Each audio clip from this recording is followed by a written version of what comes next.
Muy bien, la segundita la van a tocar los economistas Gabriel Loza Tellería, economista, columnista de La Razón, por no hablar de las funciones que ha desempeñado en el país. Gracias, Gabriel, por estar otra vez acá. A ti, a La Razón, al programa, por poder compartir estos momentos, junto con mi colega Horst. Horst sin guitarra, pero con el contexto bien afinado. Gracias, Horst Greve, economista también, columnista, con funciones clave en la historia última del país. Gracias a ambos, es un placer tenerlos acá. Quiero comenzar diciéndole a usted que vamos a hablar no tanto de la economía ahora en el país, lo hicimos en días pasados, sino de un contexto más general para saber, como les decía en la introducción, cómo tiene que ser el paraguas dentro del país, pero primero veremos qué tan nublado está el cielo ahí afuera, si hay relámpagos, truenos y centellas, me parece que sí. Yo les pongo sobre la mesa algo todavía más general, que es el contexto geopolítico, porque algo, mucho, se está moviendo. Estados Unidos, China, India, Rusia, Europa, que la veo con problemas, ya no es la Europa de antes. De hecho, muy cuestionado el presidente Macron en estos días por un acercamiento al presidente de China. ¿Cómo actualizamos este gran momento geopolítico para luego entrar en la economía? Horst. La situación actual tiene sus orígenes hace aproximadamente 20 años atrás, que empieza con una primera transformación de la situación global del mundo. Es el traslado del poder, como nunca había ocurrido en la historia antes, desde el Atlántico Norte hasta el Pacífico Sur. Y eso tiene que ver con la emergencia de la China, que hasta esa época era comienzos del siglo XX, era una economía que nadie tomaba mucho en cuenta, era una economía pequeña, pero que crecía mucho. Y por lo tanto, con la aparición de la China en la Organización Mundial del Comercio en 2001, empieza una transformación enorme. Primer dato. Segundo dato, la aceleración de la revolución tecnológica, que significa un cambio de los soportes materiales, de las relaciones y las comunicaciones y de la gestión. Más transversal incluso que la revolución industrial, ¿no? Mucho más, porque no solamente es la introducción de máquinas, es la introducción de nuevos lenguajes. Y el tercer asunto es la aparición del cambio climático. Esas tres cosas han determinado a lo largo de algunas etapas que del orden de la Guerra Fría, que era bipolar, Rusia, Unión Soviética, Estados Unidos, capitalismo, socialismo versus capitalismo, dos potencias con sus zonas de influencia, y con el derrumbe del socialismo a fines del siglo XX, entonces pasamos a un mundo unipolar, hegemonía total de los Estados Unidos. Ellos definían la única potencia inexpugnable en ese entonces, pero a partir del 2005 empiezan a venir las posiciones revisionistas del orden unipolar y el cuestionamiento a la hegemonía de los Estados Unidos. Y eso se traduce en que ahora estamos en dirección a un mundo multipolar. Esa es la característica que tenemos ahora, y ese mundo multipolar no acaba de definirse. Las potencias que quedan, las superpotencias, cada una de ellas está tratando de buscar aliados. La prueba de eso es que ahora el canciller Lavrov de Rusia está haciendo una visita a América del Sur para tratar de amarrar mejor las relaciones que han mantenido en los últimos años con Cuba, Nicaragua, Venezuela y Brasil. O sea, el eje del mal para Estados Unidos. Gabriel, todo esto que acaba de introducir Horst es suficiente para explicar el momento actual norteamericano en su peso político y sobre todo en su musculatura ya menos musculatura económica, y Europa, que también se ve en problemas. ¿Cómo podemos explicar esta otra fase considerando estos dos referentes en la política y en la economía como Estados Unidos y Europa? Sí, complementando lo avanzado, hay que diferenciar lo que es la multipolaridad económica, que es la que en el mundo se refleja porque hay varios centros económicos como Estados Unidos, Europa, China, los países del Asia, de la polaridad militar, de la hegemonía militar. Y en el mundo lo que hemos visto después de la caída de la Unión Soviética fue la presencia militar central de Estados Unidos, ¿no?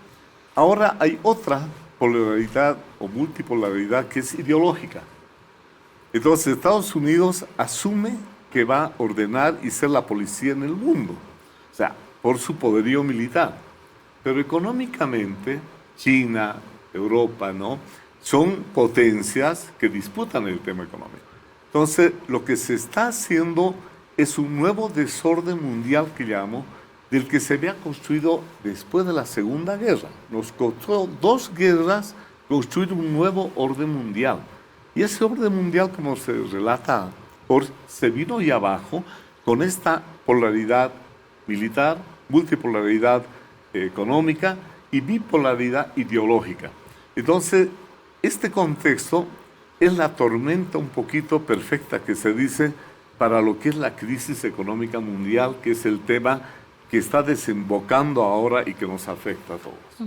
Insisto con Europa, me da la sensación de que ha recibido también un golpe a la par de Estados Unidos con estas transformaciones, pero siento que Europa le ha dado un golpe más profundo porque tiene menos escudo económico, no sé si militar, que Estados Unidos. Y Europa hoy, además de vivir con sus propias bipolaridades internas, no es lo mismo Alemania que Grecia, no es lo mismo Francia que Italia, tiene que vivir esta crisis un poquito sándwich entre elementos políticos y elementos económicos también. Reitero, con este Macron que se acerca a China porque hay cosas que tiene que importar, con una Alemania que era, si me permite Horst, la ferretería, ¿no es cierto?, de Europa, y hoy hay muchas cosas que ya se están haciendo en China y que ya no está haciendo Alemania, ¿no?, la poderosa Alemania en este sentido. No sé si Yo es creo suficiente que para explicar. Estamos viviendo una crisis del proyecto europeo. El proyecto europeo se refuerza cuando desaparece la Guerra Fría y entonces se crea la Unión Europea, que llegó a través de varias etapas a lo que es ahora la Unión Europea.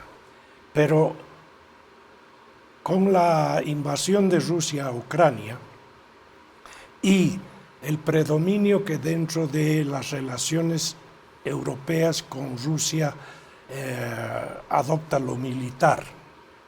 Entonces eso ha generado una serie de fuerzas centrífugas en la Unión Europea. Por una parte, los países que están apoyando a Ucrania en vista de que para ellos es un riesgo volver a la dependencia que tuvieron en su época de la Unión Soviética. Es el caso de Polonia.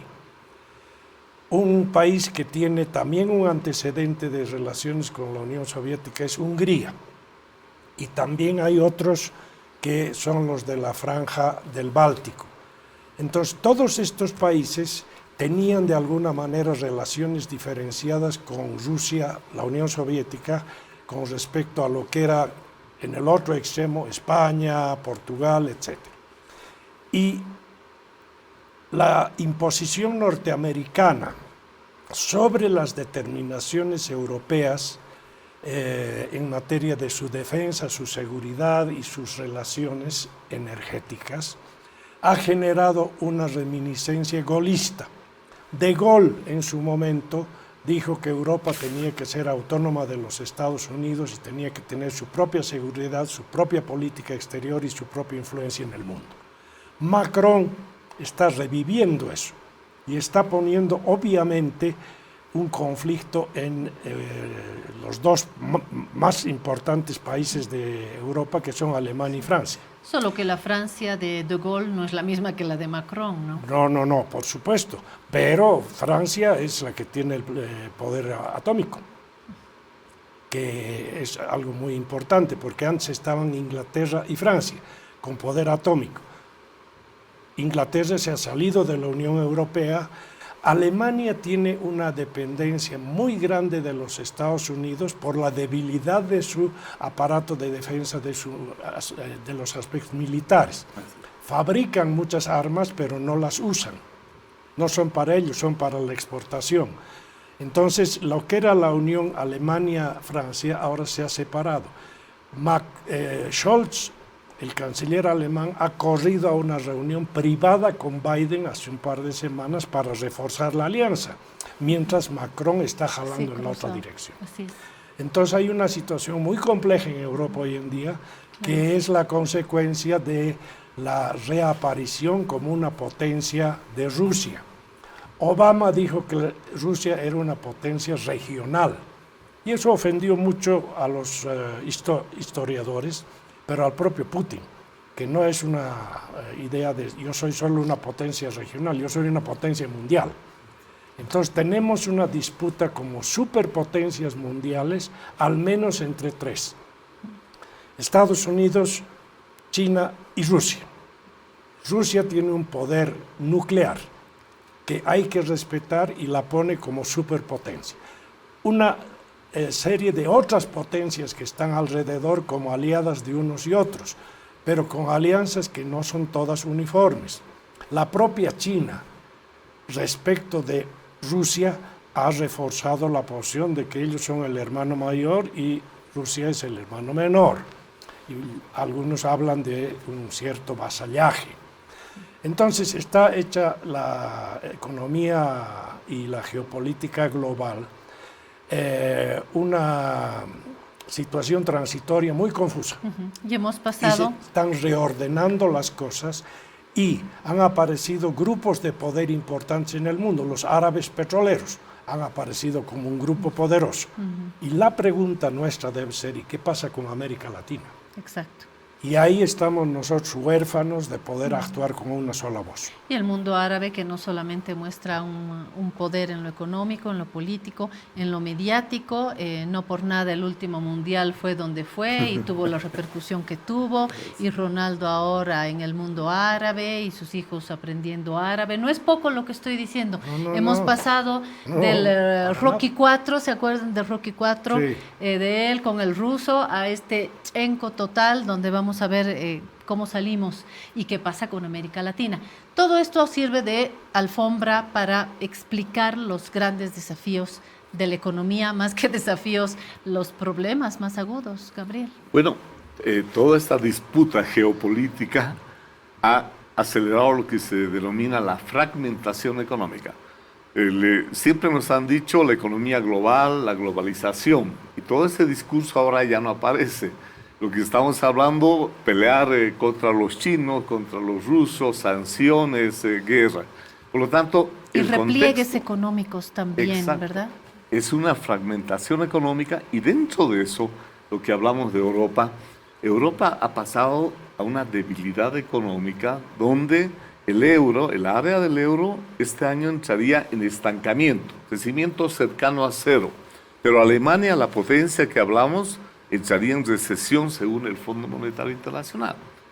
Inglaterra, el Reino Unido, otro poder que estaba, también entraría en recesión este año. Y la economía de Estados Unidos se mantiene, paradójicamente se mantiene fuerte.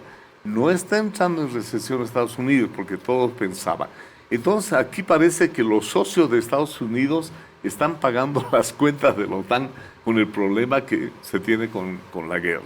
Hay implicaciones económicas serias, tanto que la población allá en Europa dice: ¿cómo vamos a apoyar a Ucrania y al resto cuando ya están en problemas de la falta de empleo o de recesión? Los efectos a nivel de América Latina. La región de América Latina se mantuvo el año pasado con un crecimiento del 4%. Para este año como ya... región. Que estaba bien, estábamos bien. Pero este año ya están las previsiones de 1.6%, eso quiere decir países tendiendo al estancamiento. Chile entraría, entre comillas, en recesión según el fondo. Y ese contexto es que recibimos lo que pasa a nivel del comercio mundial, a nivel del flujo de capitales, que es lo que a mí me preocupa. Porque con la crisis los bancos centrales subieron la tasa de interés y eso nos afecta a nosotros. La gente, los capitales de los países emergentes de América se van hacia Estados Unidos o hacia los países que están ofreciendo tasas de interés más altas.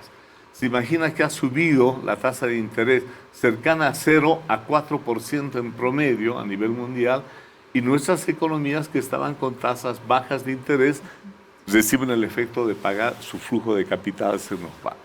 Y el otro es que la deuda se aumenta por la tasa de interés. Sube la tasa de interés mundial y se nos viene aumento del costo de servicio de la deuda. El dólar se pone fuerte. Paradójicamente, en esto que hablamos de debilidad y superpotencia, el dólar sigue siendo la moneda de referencia a nivel mundial. No la ha afectado. No le ha afectado toda esta crisis geopolítica, fragmentación, ¿no? ¿Qué explica que el dólar conserve su musculatura? La situación es la siguiente. Se oye en varias partes que hay una idea de sustituir el dólar por otra moneda de reserva internacional. Pero ocurre que las que se ofrecen como opciones son, por una parte, el euro, que ya estaba, pero en una posición relativamente menor con respecto al dólar en términos de moneda de reserva internacional. Pero ¿qué pasa con el yuan, con la moneda china?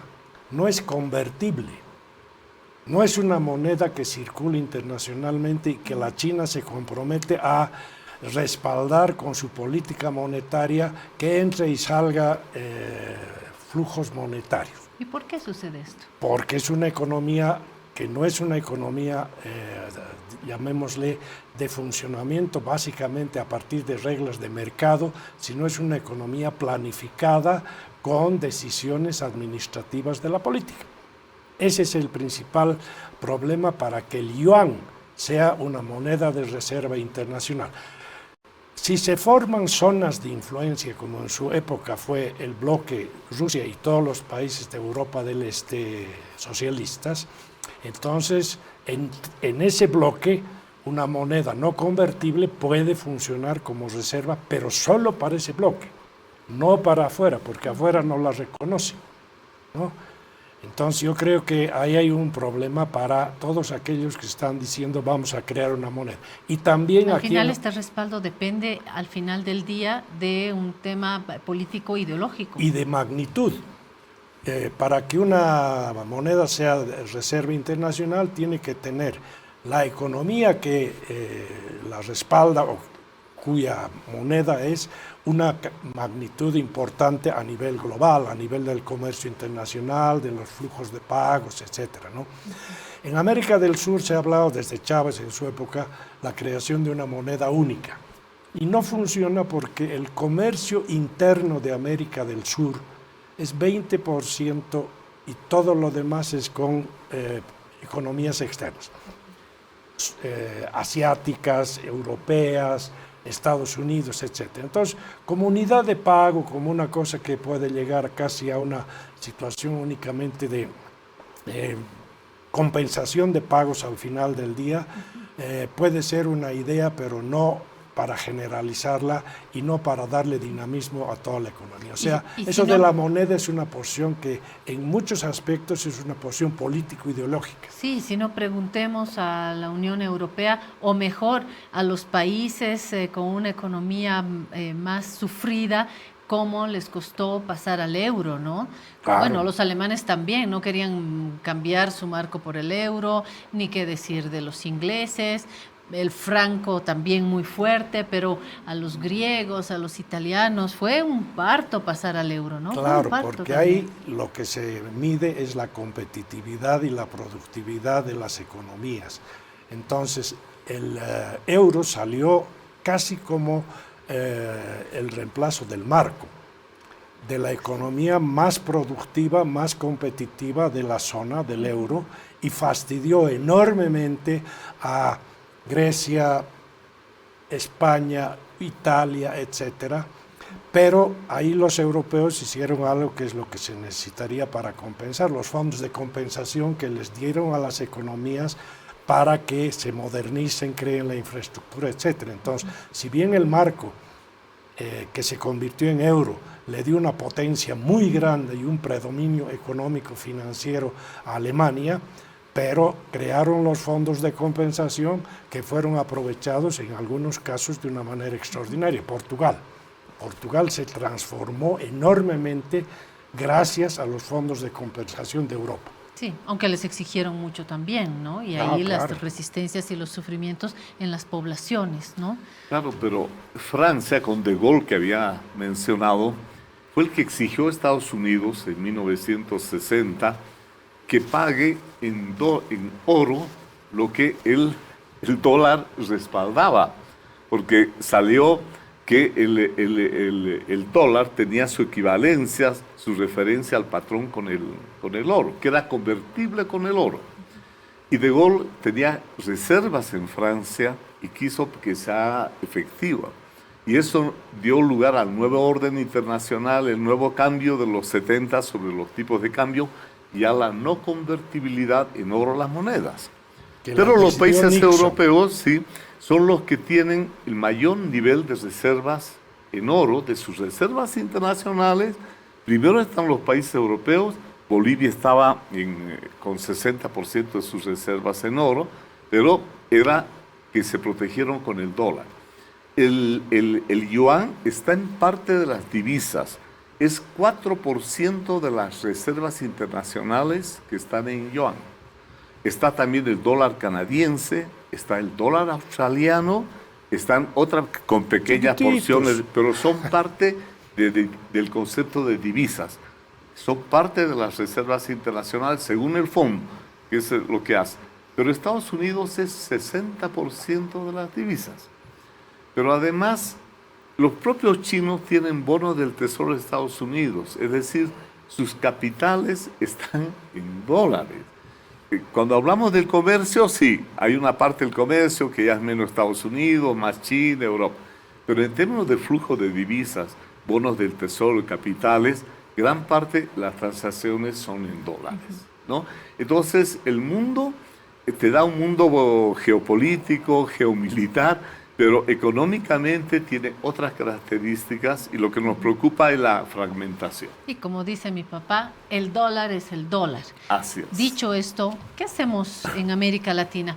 La moneda única, Unión Europea a la Latinoamérica, nada de eso, ni así se lo pidamos a Papá Noel. ¿Qué podemos hacer con el estado actual de nuestras economías, ya bajo una crisis, ya bajo un movimiento geopolítico muy incierto, ya con estos elementos que definen la crisis económica a nivel mundial, y nos pesca así con los gobiernos que hay, con los bloques que hay, con las crisis que hay, con las transformaciones que hay? ¿Qué hacemos en América Latina? Yo creo que lo primero es reconocer que América Latina es un concepto cultural político, no es un concepto económico, puesto que una cosa es América del Sur hasta el Canal de Panamá, que tiene ciertas características y potencialidades, y otra cosa es del Canal de Panamá para arriba, Centroamérica y México, cuya gravitación económica es fundamentalmente con Estados Unidos.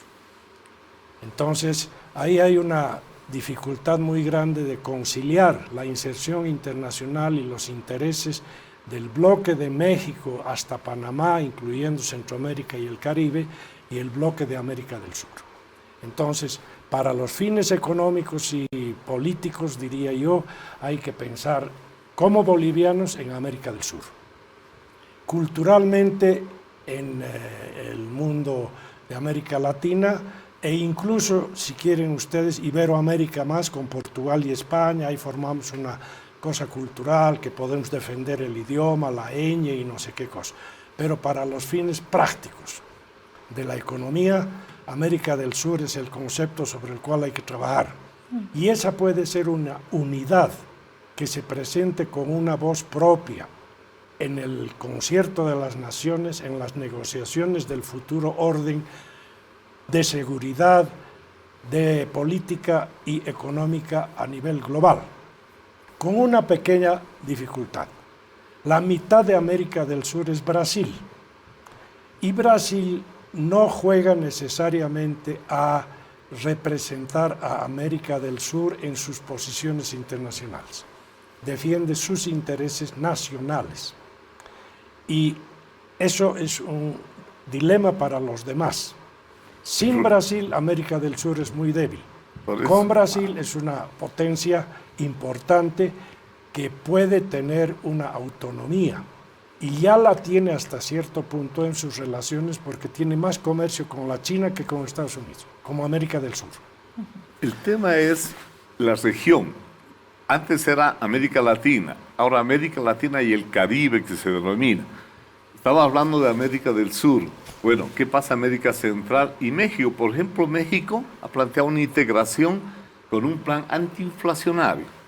¿Qué es lo que quiere México? El presidente habló de que los países, nosotros bajemos nuestros aranceles para comercializar alimentos y que sean más baratos. Esa es, por ejemplo, una idea interesante, ¿no? Pero Lula inmediatamente se va a China. Lula está pensando en los BRICS. Y le fue bien, ¿ah? Claro, y el banco, la presidencia del Banco de los BRICS está a cargo de la expresidenta de Brasil. Está posicionando, por ejemplo, Lula no vino a hacer un Banco del Sur. Había el Banco del Sur, que era la propuesta que había en UNASUR para hacerlo.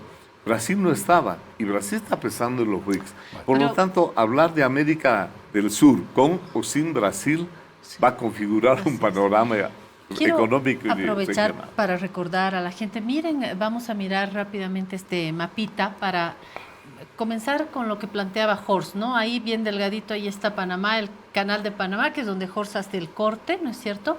Hacia abajo, que tenemos, bueno, esa enorme cantidad, no solamente países, sino ese territorio con un Brasil predominante en lo territorial, en lo económico, un continente en sí, ¿no? Y miren, del canal de Panamá que nos decía Horst, hacia arriba, sí, están todos los países hermanos con su diversidad y todo el cariño, pero estamos hablando esencialmente de México, Horst. Así es, por eso yo digo México y el resto ahí en el área de Centroamérica y el Caribe, están todos en una relación intensa con Estados Unidos. Y López Obrador lanza una serie de propuestas y bastante esotéricas, pero su mercado y su opción principal son Estados Unidos. Y han reforzado el Tratado de Libre Comercio con Canadá y Estados Unidos, y además están beneficiándose del traslado de las fábricas que estaban antes en la China y que los europeas y americanas, y que ahora se están trasladando a la frontera con México. México es el gran beneficiario de lo que llaman el reshoring, el reacomodo. Por eso es difícil hablar de una política regional, de una... Primero, separemos Brasil y México. Son los dos grandes cada país problemas. tiene unos intereses que están posicionados y no dejan de lado a un interés, entre comillas, regional, América Latina. No hay una identidad propia. Lo que hay, temas concretos de integración. Por ejemplo, infraestructura. ¿Cómo hacer de que nos comuniquemos entre todos los países de América Latina, que sea más fácil la comunicación? Desde conectar el Internet hasta conectar caminos. Cosas concretas. El litio, por ejemplo, que tanto se habla. Es simplemente una reunión entre Argentina, Chile, Bolivia, Gabriel, México. Alimentos, porque es la propuesta de AMLO, pero en alimentos deberíamos producir los alimentos, priorizar entonces ese sector. Entonces hay proyectos concretos porque buscar una identidad ideológica regional, yo creo que los tiempos de Simón Bolívar y de la CEPAL, hoy los intereses son concretos y se van a ver que los países se alinean concretamente. Brasil con China en este momento y México con Estados Unidos, por las condiciones económicas. A lo práctico. En la Unión Europea tardó 50 años en hacer lo que hoy trata de mantener. Pero fíjate tú, individualmente los países de América del Sur no tienen la capacidad negociadora de las reglas del juego que se están haciendo en todos los foros imaginables en el norte. Hoy en día estamos en una época de reformulación de reglas y normas. Y nosotros deberíamos poner ahí una voz única de América del Sur. Bastaría que Brasil, sin perjuicio de sus conexiones externas, recoja la situación de América Latina por un sistema de consultas. Y en la primera consulta sería Argentina, que es la segunda, bueno, ya no la segunda, es la tercera o cuarta en América del Sur, para decir qué vamos a representar los países de América del Sur, cuáles son nuestros intereses. Y uno de los más grandes intereses es la Amazonía, la defensa de la Amazonía, donde hay 8 países sudamericanos que son países amazónicos. Defendamos la Amazonía y ahí vienen los alimentos. Si los alimentos van a ser producidos a costa de los bosques amazónicos, hay un dilema. Estamos deforestando para producir alimentos y eso no es un buen negocio. Eso deteriora el ambiente, etc. Son discusiones que hay que llevar a cabo. Pero y lo del ambiente es una agenda global en la que los principales contaminadores no pensaron en los bosques en su momento. Bueno, China, ¿no?, es el principal, con Estados Unidos, los dos principales contaminadores. Así es. Sin embargo, muy difícil, cuando hablamos de reglas del juego, Jorge, ¿qué reglas del juego? Las anteriores que se han hecho después de la Segunda Guerra Mundial, la OMC, el Fondo, el Banco Mundial, hoy está en rediscusión, está en realineamiento. Y en el fondo no es cuáles son las reglas del juego, sino si te vas a aliar con la tecnología china o vas a entrar con la tecnología de Estados Unidos. Bien concreto. Ahí te van a pedir cosas concretas. Es uno de los temas. Y es el tema central, no es el único. No es el único. Pero el alineamiento tecnológico va a ser tremendo, lo que estamos hablando. Ya no es un tema de que si el producto que yo tengo me compres de Estados Unidos o de China. Es todo una inserción tecnológica, por ejemplo. Y Gabriel dijo antes de empezar el programa que la próxima crisis de verdad va a ser tecnológica. Bueno, ahí hay un problema, porque en el orden digital mundial, los que más juegan como actores protagónicos son las 5 empresas monopólicas de la tecnología del mundo, no los estados. Así es. Entonces, los estados tienen que controlar a estas 5 empresas monopólicas uniéndose. Un solo país no puede, ni siquiera Estados Unidos, puede controlar lo que hacen los monopolios transnacionales tecnológicos, las 5 empresas. Pero esta tecnología ya es militar. Se acusa del uso de la tecnología para fines militares, de seguridad nacional. Estados Unidos ya ha hecho del tema tecnológico un tema de seguridad.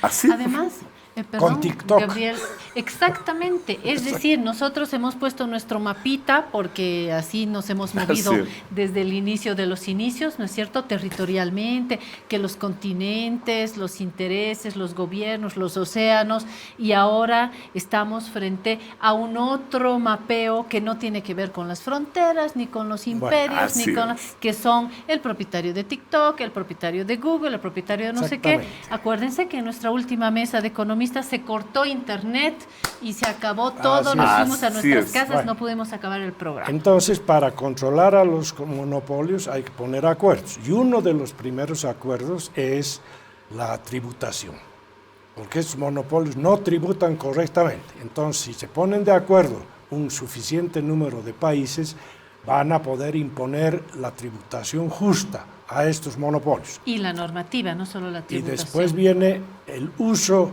de las reglas de privacidad. Yo creo que eso es lo primero. La tributación se puede aplicar. ¿De quiénes son los datos?